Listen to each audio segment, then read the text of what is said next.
Craven Bets here once again, our financial advice segment with our resident financial advisor, Mike Craven, College Football Insider, on where to place your units this week, because we're here in Craven's Corner, on this corner. You make money. And last week we made some money. We did. It was a good week for me. 3-1 on the show, 7-1 in the Friday article we put out against the spread. You should I'm just feeling quit pretty now. good. You should be done now. I don't know if we should track it. Like, as somebody who's done a gambling segment on this show for 6 years, Do it. I don't know if tracking it's a great move, but it's your corner, so you can do things with your corner. You know, the rules are your rules here on the corner. Now, an interesting, and we were talking before we started doing this segment about how you feel like people overreact to week one. Yeah, I think we spend 6 to 9 months thinking about these teams, breaking down all the stats, figuring out who's going to come back.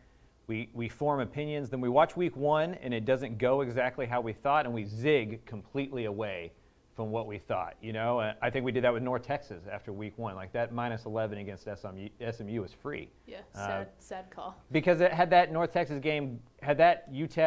game not gotten rescheduled, SMU's favored by 17.5, and that's a closer line to what it is. But we watched North Texas beat UTEP, and it was like, oh man, North Texas turning a corner. So I think there's a lot of value in week two, kind of going to results, seeing who played poorly, seeing who played over their expectations, and then betting on the opposite of that.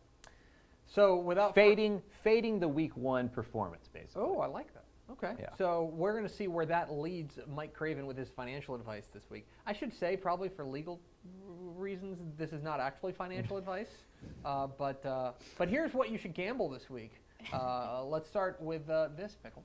Up first, we'll go Texas State taking on Conference USA's Florida International University. We're setting the under at 60. Yeah. Yeah, so I have a hard time betting the money line with two really bad teams, but I'll hammer the under with two really bad teams.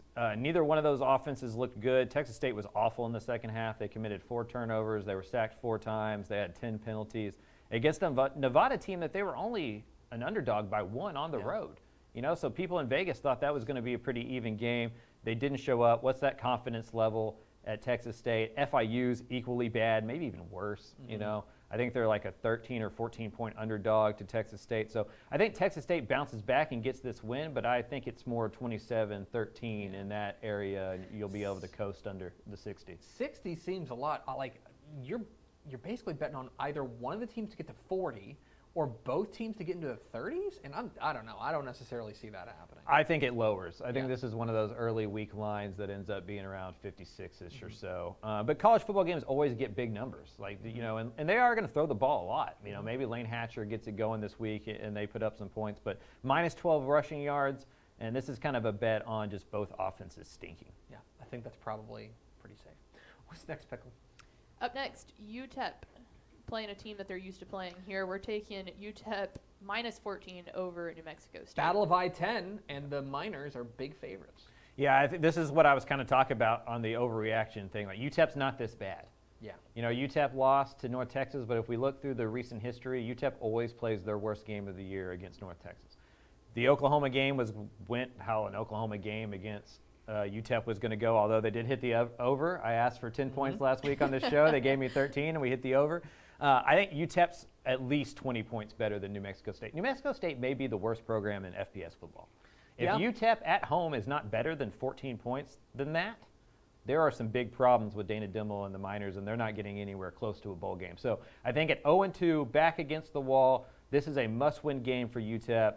They're going to come out and play really, really well against a New Mexico State team that's just not that good and is under transition with Jerry Kill. The other thing for me about New Mexico State is that UTEP, this is a rivalry game. For those who don't know, this is a pretty decent rivalry game out there. And so UTEP's probably not going to take their foot off the gas if they get up by 14. They're probably going to be pushing for more. And they need confidence. Like they're a team that lost 31-13 at home to North Texas, only scored 13 points again in week one against Oklahoma. They want to build some confidence. They need one of those games where they win 42-10, not only for the fans and to get a win, but for the locker room to go like, okay, we went 7-5 last year in the regular season. We're still that team. We just had a tough 2 weeks to start the year. Now we're back on track.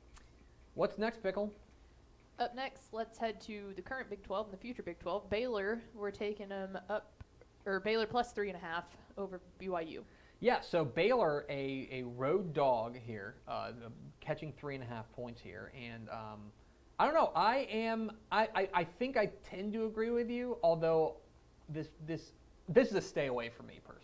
Yeah, I can see that. It's a late game. It doesn't kick off until like 8:15 or 9:15, I think, Central Time so or whatever. You need something to get you through the evening little mountain game. time Right. action. So this is Keep an admittance that I'm gonna bet on this game. You know? It's football after dusk. Right. I'm covering Texas Alabama. That happens at 11. I will be comfortably back home betting on this football game because it's a really good game, and if you have $10 on it, it makes it a little bit more interesting. BYU's favored because people really believe in the returning production statistics. I'm not a huge believer in that. Like, you return 10 guys that lost to Baylor last year by multiple touchdowns. Does it make you better or worse? I don't know. Blake Shapen's really good. He was 17 of 20 in that opener for Baylor, albeit against Albany. I'm just a believer in the Bears. I think they're really good this year. I think that defense, I know they lost key guys on both sides of the ball, but I think they're going to be just as good as they were last year. I wouldn't be surprised if they won this outright. I think it's going to be a really close game. Yeah, I think it's going to be interesting. It makes me nervous, so I'm staying away from them. What's next, Pickle?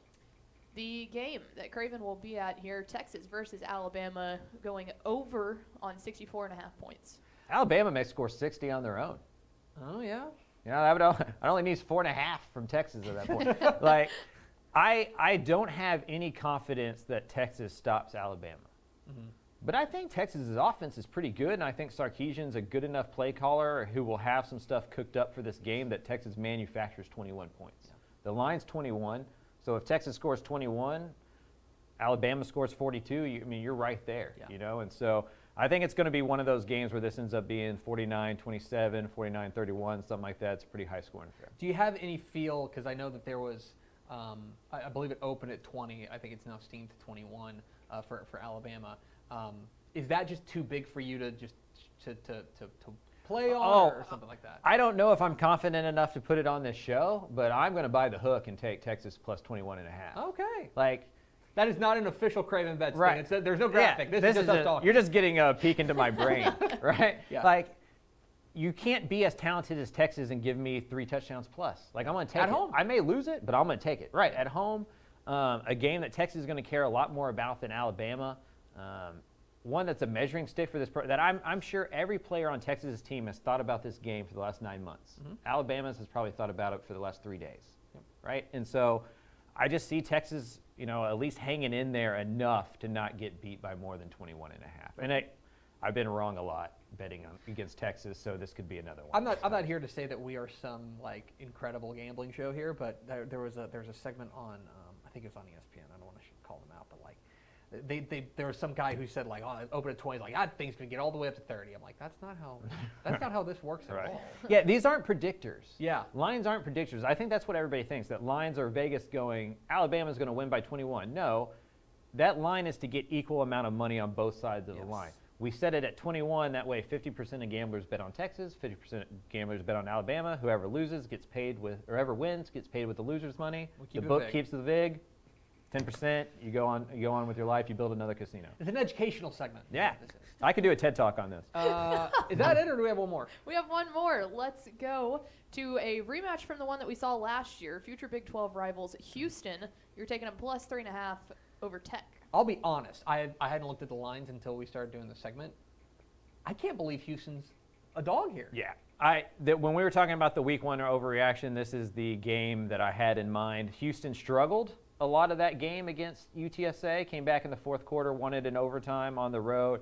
Texas Tech rolled and looked tremendous in Joey McGuire's debut with Zach Kitley's offense. Texas Tech lost their starting quarterback. I know Donovan Smith is really good, but there's a reason Tyler Shuck won that job. Houston's going to play better specifically on offense in week 2 than they did in week 1.